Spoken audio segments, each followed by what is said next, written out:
Just wanted to say thank you for joining me today. My name is Angie and I do have a baking business called Hubbard's Cupboard. If you ever want to go look on my Facebook page, that's fun. You can see all kinds of things that I've made in the past. I'm working on trying to be able to send things to people. Just gotta do some research on that. But anyway, if you watched my video last week, that was my very first video, and I did a chicken pot pie, a homemade chicken pot pie, and it's also good if you use leftover turkey from Thanksgiving. That's another version of that. So anyway, today we are going to make Chewy chocolate cookies, which is another family favorite. So my kids are going to be really excited, and my husband, that I chose this one. So, and my sister-in-law actually just made them for Thanksgiving, so we didn't have enough leftovers. So obviously we're going to go ahead and make some more today. Okay, so I'm gonna go ahead and get started on this. The first thing you're gonna wanna do is cream your sugar and your butter together. Okay, so I've got, typically the recipe calls for 1.25 cups of just margarine, but I like the regular butter in it too. So I use 1 stick of butter, a stick of margarine, and then 1/2 stick of butter. So I'm gonna go ahead and put that in. Okay. And we're gonna need 2 cups of sugar. So let me grab that out of here. So my husband's mom, I'm not trying to be a Debbie Downer, but she passed away back in '92, so I never got the opportunity to meet her. But her best friend made this little booklet that has all kinds of recipes. She photocopied them and gave them to the family. And thankfully I inherited that. So I've got a lot of recipes in there that I've tried. There's still some that I haven't that I need to get to, but this is one of those recipes from my husband's mama. And so, okay, so we got butter and sugar, 2 cups of sugar, and I told you the other stuff. And the recipe is gonna be in the description underneath on this YouTube channel. All right, so we're gonna let that go. Make sure you don't turn it on high right away, or else you will end up getting sugar everywhere. So basically, creaming is just getting the sugar and the butter really nice and smooth so that you don't have any lumps in there. But I gradually I just turn it up so it's good to go. Okay. So basically that's gonna take about a minute. I went ahead and mixed the rest of it so that you didn't have to sit and wait for it for 2 minutes. Anyway, okay, so I've got the butter and sugar creamed. The next thing you're gonna do is add 2 eggs. I always crack my eggs flat, and that way I notice that you don't get too many of the shells that try to get in there. Usually it works for me. All right, 2 of those. Okay, let's add these in. And just let those go just until they mix. I'm over to do a paper towel. I don't like to stick the fingers, so I'll wash my hands real quick.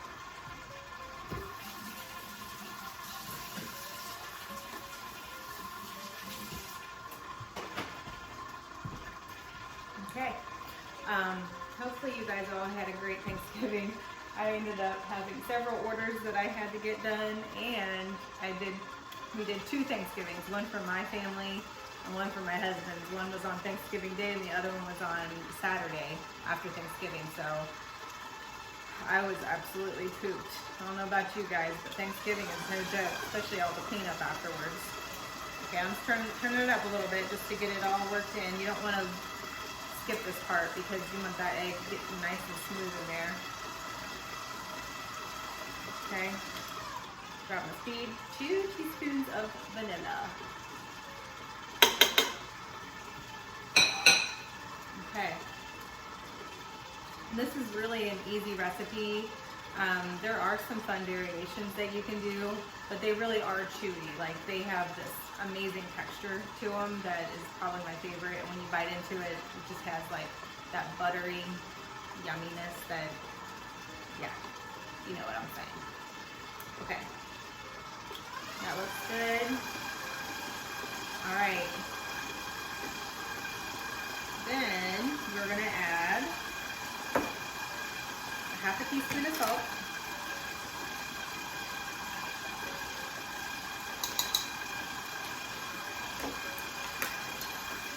And then I'm looking at my recipe to make sure I don't mess up. So then we're gonna do 1 teaspoon of baking soda. I had to find my place there. There we go.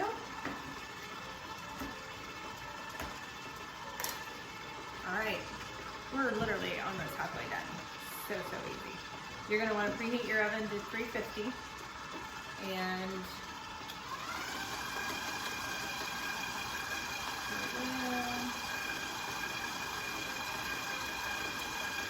that's amazing. And then, see, I got salt, I got that. This does call, if you prefer nuts in your cookies, it's really good with some like walnuts or pecans or any kind of nut that you like in there. That's another addition that you can add to it. Then I have 3/4 of a cup of cocoa powder. You definitely want to stir this in slowly. And if you don't have a stand mixer, just do your hand mixer, and it might take you just a few more minutes longer, but nothing crazy. And keep this on low, because I don't know if you can see the cloud of cocoa coming out of this thing.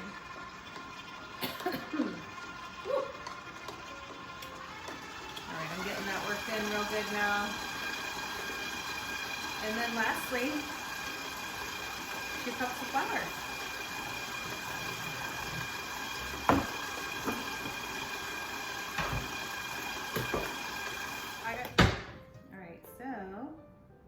Get flour. I usually do it this way because if you push it down in there and compact it, it ends up being like a little bit more than you realize. So I usually add it in there like that.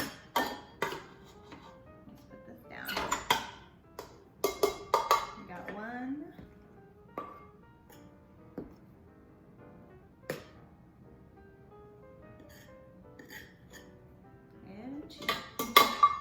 Okay. This out of the way. All right. One more time, and just do this just until you don't see any more flour in there. Just let it get all incorporated. Okay, we are at the last leg of this recipe. So I'm going to use this little scooper. These things are handy because this is really thick and sticky batter. So it makes it easier to just scoop it and drop it. So I kind of do a smaller, I don't know what size this is, but it says drop by the teaspoonful, but we like our cookies a little bit bigger than that. So I'm gonna do, this probably is about 1.5 teaspoons, 2 teaspoons. So, and I recommend using some parchment, or if you have a baking mat, that's really good too. That way they'll slide right off. Yeah, these are super sticky, clearly. I'm not even able to get them off my scooper. So I usually only put about 12 of these because they do puff up while they bake and they spread a good amount. So you definitely want to give them some space.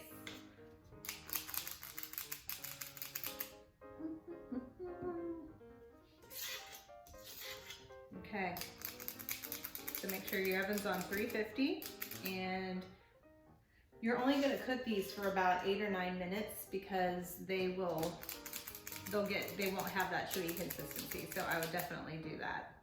I'm gonna go ahead and finish these real quick. I'm gonna put it on fast forward so you don't have to sit and watch me do this for 500 years.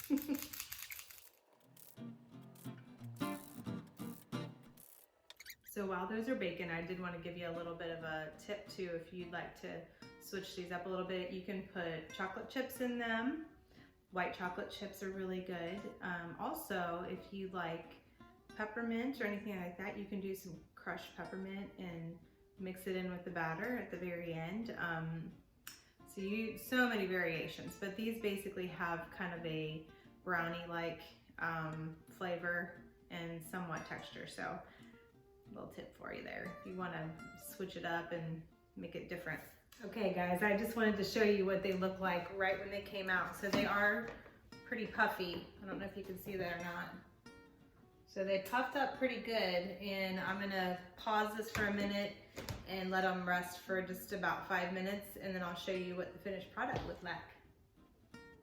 All right, here we go. This is the finished product. So they flattened out a good amount, but the longer you let them sit on the counter, they're still kind of pliable right now, but as long as you let them sit and get completely cooled, they kind of are super chewy. This isn't even quite how they are supposed to look at. But anyway, this is amazing. Your family will love you. Thank you so much for joining me. And if you want to subscribe, if you like these videos, hit subscribe and like my video and share it if you want to. But thanks again for joining me. I really appreciate it.